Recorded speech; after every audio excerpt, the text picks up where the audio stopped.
Hi everyone, it's Anna. Welcome back to my channel. Today I'm going to talk about autism acceptance because I've seen a couple of things recently that have disturbed me, and they've kind of made me realise that there's such a long way to go until we have full autism acceptance in society. Just before I start the video though, I want to mention something. One of my colleagues who is also autistic has organised a trek up Mount Snowdon in Wales, which is in the United Kingdom if you're not from the UK, and it's a very high mountain. I've actually been up it once with my partner and it was brutal. Like, it's beautiful when you get to the top, but it's a trek. And we're doing that, a group of us, to raise money for a small charity called Autism West Midlands, and they support autistic people in the West Midlands area. And my colleague Harry wanted to draw attention to the charity first and foremost, and kind of help them to raise the profile a bit, and raise awareness of what they're doing and what they're trying to do. And also, obviously, we're trying to help them raise funds so they can help more people in the West Midlands. I'll put the link to the Just Giving page below the video. So if you want to pledge, even if it's just a small amount, that'd be brilliant. Then thank you. If you're skint or you can't afford it, that's absolutely fine too. I'm not trying to force you to do it, but it would be nice to raise as much funds as possible so that they can do as much good things as possible, basically. I know that the lack of support problem is a nationwide thing. In fact, it's not even a nationwide thing. It happens in a lot of countries, and it's really bad because people are going without the support they need. People are being let down. People are being held back because they haven't got the help that they need to be able to achieve the things that they want to do in life and manage their life, and manage their anxieties and everything else that comes with autism. And as we all know, the neurotypical world that we live in is not really geared up for autistic people. Like, there's a lot of things that have to change to make it more neurodiversity friendly, if that's the right way to put it. So I've been living in the West Midlands for 2.5 years, and in fact it might be longer than that, I can't remember. But in that time I've been persistently trying to find some kind of autism service for adults, and I still haven't found anything. So with the Autism West Midlands charity, it would be amazing if we could help them to help more people in the area, because it is such a big area. Like, I assume that there's a lot of people in the West Midlands that are going without help and suffering, and that's really sad, and it really needs to change. So yeah, if you want to donate, that would be brilliant, and you know, if you're not in a position to, that's fine as well. Thank you anyway. So today we're going to talk about autism acceptance, and something that I really want to bring up with you is something that I saw on Twitter actually. And it was about a little boy, a 10-year-old boy called Dylan Freeman, who was killed by his mum during lockdown. And Dylan Freeman had autism. And I'm not going to read the comments out because, to be honest, I think that's incredibly disrespectful. If you want to search for it yourself, go ahead, but please be warned, the comments underneath the actual post are disgusting. I saw the article on Twitter, as I said, and the headline was something like struggling mother kills autistic son. And I was just thinking to myself, so if the boy wasn't autistic, then the mother wouldn't really have as much sympathy, maybe. Like, why are we giving the woman sympathy for killing her child just because the boy was autistic? How does that make that more justifiable? So I stupidly clicked on the comments, and I mean, there was comments from actual sane people, you know, non-psychopathic people saying, oh my god, this is disgusting, I can't believe she did that, how can you kill your own child, da da da da da. But then there was loads and loads of comments from what appeared to be other mums, which was terrifying, saying stuff like, oh, poor woman, it must have been so hard, like there's no support, which I totally get, there's no support, but that's not an excuse to murder your child. You know, I don't know how she coped, oh, it's so tragic, she should have been given help. And I'm sat there thinking, and it wasn't just an isolated comment either, there was loads of these comments, and I was like in arguments with all these people, and I was just like, oh my god, this can't be happening, what the hell? But it just, and it's not an isolated case either, there've been other incidents like that, and just the general view on primarily autistic children is, oh my god, how do the parents cope, oh it must be so difficult. And you know, it must be difficult sometimes, but that's their child, and whether they're autistic or not, like, you should love your child unconditionally and do what you can to make their lives the best that they can be, and you know, give them the opportunities that they deserve and support them and be there for them. You know, if I had a child, which, you know, there's a strong possibility that my child would be autistic because I have it too and it's genetic, I would be over the moon with that, and I would encourage them to be themselves and to pursue whatever interest they want to pursue. And you know, I'm fully aware it's not all roses and everything, but you know, parenting in general isn't roses all the time anyway. You know, whether the child's autistic or not, it doesn't matter. I mean, I'm not a parent yet, so I can't say, you know, I can't speak for other parents, but I'm pretty certain that I know right from wrong, and I know that killing your child is wrong. But yet, because Dylan was autistic, it somehow made it more justifiable for the mother to kill him. And I just could not believe that people A, thought that, and B, posted it openly on social media and shared it with other people. Like, why would you shame yourself like that? It really upset me, and I keep thinking about it now and then, and I just think, you know, how tragic it is, and how, like, what a waste of a life, and how people just made out like that was the right thing to do for her at that time, and I'm just like, no, this can't be happening.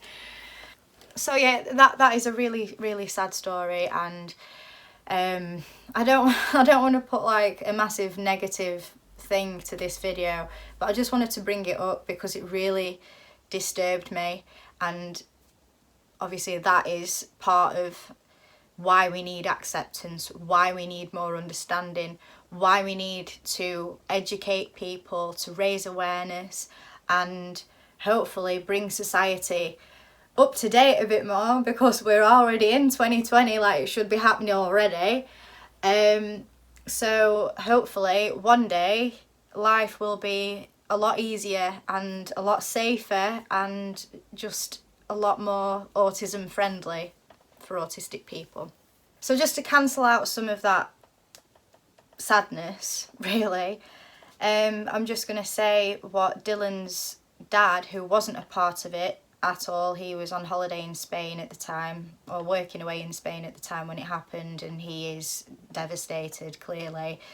He said, Dylan was a beautiful, bright, inquisitive and artistic child who loved to travel, visit art galleries and swim. So, rest in power, Dylan. So,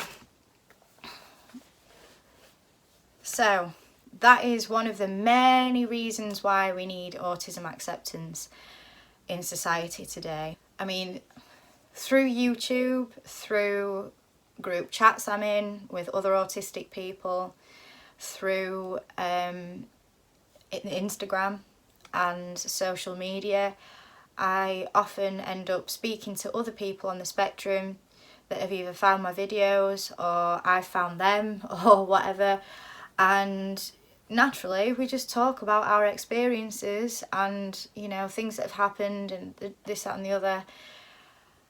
And I hear a lot of the same things, like there's a lot of people out there that are still being discriminated against in the workplace or not being offered jobs because they're autistic. And I've actually mentioned this on one of my older videos, but last year I was offered, I think it was four jobs in 3 months? I can't remember. Or it might have been, no, it wasn't the other way around. I think it was 4 in 3 months. Yeah, anyway. But when I told them I was autistic and I needed the same shift pattern every week, so I still had a routine, they just changed my mind or stopped speaking to me. And before I moved to the West Midlands, like that hadn't happened before, and I was just kind of really angry and upset because I thought, I have all the experience that you wanted from me, all the skills, all the qualities. I've done a lot of things for autistic people and you know, mental health and stuff outside of work for free. You know, I've done volunteer, I've done a speech at a university, like, you know, there's so many things that I've done, and you're telling me that I can't work for you now because I'm autistic. Like, what? You know, really? Like, how does that make me any less of an employee, of a human being? It doesn't, you know. Oh my god. There's 2 cats fighting outside. I hope they're alright. So there's that in the workplace, and there's also a lot of, I mean, I'm lucky because I've managed to keep the job that I'm in for 2.5 years, I think, and I think that's the longest I've ever kept a job. But my employer is very understanding, and I have my reasonable adjustments in place, and you know, they do have a good understanding of that, and it's not just like a stereotypical understanding, like they know that, you know, different autistic people are different autistic people. But a lot of employers kind of say that they understand it, and then when you start working for them, you have to explain everything to them over and over and over again, and you're like, you should know this. Like, and if you don't know this, and I've tried to tell you and you still don't understand, maybe you should like have some training or do a bit of research yourself so you understand your employees more. Maybe that's what I'd do if I didn't understand it. So yeah, and people, I get messages as well off people saying, oh, I'm being bullied at work, and they're calling me weird, and they're calling me a loser, and they're saying that I've got no friends, and they're not inviting me out on staff night outs and, you know, meals and this, that and the other. They don't include me in, I don't know, like office stuff. I'm just thinking about what this one lady said, and she was working in an office and they've not invited her to do like office stuff. But and I was just thinking, why? You know, why would you not want people of different personalities, different abilities, different, yeah, why would you just want the same kind of person? Surely that's very boring and hard to develop businesses and get new ideas and stuff, because you've only got one way of thinking. Whereas if you have autistic people working there, it's like, you know, we think of things that neurotypical people don't think of. We see the world slightly differently, or quite a lot differently, depending on where you are on the spectrum, to neurotypical people. And that can have a lot of benefits. You know, most of Silicon Valley that, you know, create the computer stuff and, you know, computer stuff. I'm not a computer person, but I'm sure a lot of you know what Silicon Valley is. a lot of the most talented web designers and computer designers, if you call them that, computer manufacturers, scientists, you know, all that kind of thing, a lot of them have Asperger's. Autism, should I say? A lot of them do, because they are that focused on that thing that they're doing, and they're that good at it, and they've probably taught it all themselves because they're that clever. You know, like, most of the world was built by autistic people, and a lot of the big science feats and, you know, the best artists in the world were thought to have autism. Like, how can you not want autistic people working for you? I just don't get it. It's stupid. Another thing is bullying in school. I get a lot of messages from parents saying, my child is being bullied in school because they have autism. Nobody's doing anything about it. Why aren't they doing anything about it? Why? That's disgusting. That should not be happening in 2020. That was happening when I was at school. But it shouldn't be happening now. You know, it should have never have happened. But you would have thought that we'd have advanced a lot, and there's all this talk about mental health and being compassionate, being kind, talking about things, and somehow autistic people are just swept under the rug. I think we need to normalise as well the fact that, you know, not everybody is the same, and I'm not just talking about autistic people, but, you know, socialising and things like that, it shouldn't be built around massive social events and drinking and noise and stuff like that. You know, if you're wanting to do something social and you know that there's an autistic person or a couple of autistic people in the group, why not just organise something slightly different for a change instead of a big night out in a busy bar or something like that? Why not try organising like a go ape or a hike, or, you know, something outdoors with something that involves not a lot of noise but could still be fun? You know, I think a lot of society and a lot of the social norms are constructed by neurotypical people, and a lot of the time it feels forced upon us that we have to do these things, and then afterwards we can't function because we're not built to do things like that, and it takes us days to recover from it because it's so intense. Another thing, I'm just reeling things off, I haven't written anything down. But another thing is, again, I've talked about this so many times, but it is still happening and it's still boring. When you tell somebody you're autistic, you don't look autistic. And I'm like, well, what does a person with autism look like? I'm sorry I haven't got my ear defenders on. You know, I'm sorry I'm not Sheldon fucking Cooper. And they look at you as if like they're suspicious. As if they're thinking, you know, you're lying about that. And I get comments on my YouTube videos a lot as well saying you're lying about being autistic to get more views. And I'm like, why would I lie about being autistic to get more views? If I wanted more views, I'd do makeup tutorials. I'd do fucking mukbangs and, you know, everything that's popular at the minute. I haven't really kept up to date with what's popular on YouTube for a long time, but, you know, I wouldn't pretend to be autistic since I was 22. I'm nearly 30. That's 8 years of keeping up a big lie. Not only to people on YouTube, but to my family, to my friends, to colleagues, to everybody that I know. You know, like, why would I make that up? Just because you think that I don't fit in a certain stereotype because I'm not male, I don't like computers, I have a couple of friends.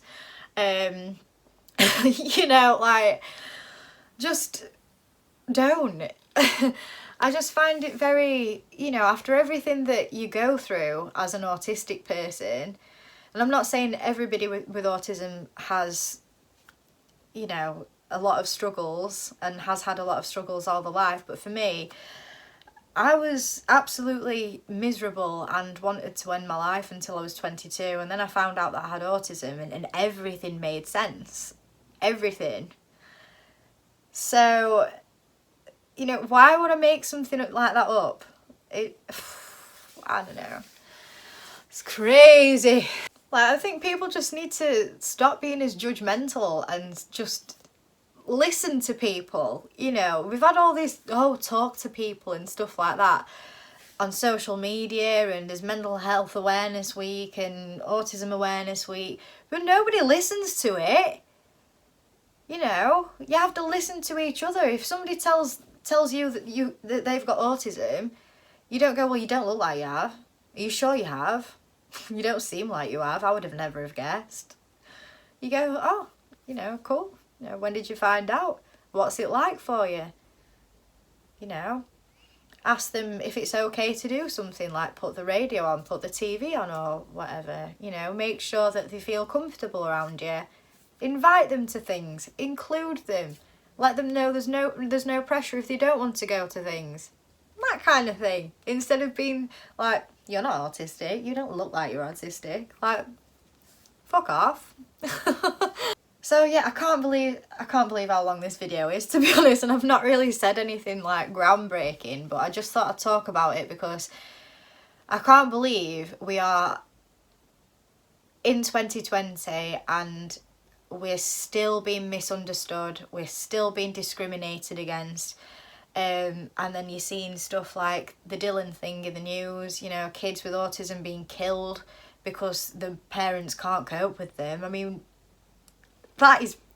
it's madness. It should not be happening, you know, and people can go on about being kind, live, laugh, love and all that bollocks, but it doesn't mean anything unless you actually practice what you preach. Like, autistic people have so much to offer. Not that, you know, people's views on autistic people should be calculated on what they have to offer, but I'm just saying, like, we see things that other people don't see, and we have talents that we wouldn't have if we weren't autistic, and we have things to bring to the table that neurotypical people maybe don't have. Just give us a chance. So yeah, we're not evil, we're not knobheads, we're not ogres, we are just human beings just like everybody else, and I think we're mint, to be honest. Like, don't know about you guys, but so yeah, going back to the Snowdon trek, if you could please donate, again, thank you so much. That would be a massive help. We really want to help this charity, Autism West Midlands. I'll put their website below the video as well. If not, that's fine, but I just thought I'd mention it again. So thank you very much for watching, and I'll see you again soon. Bye.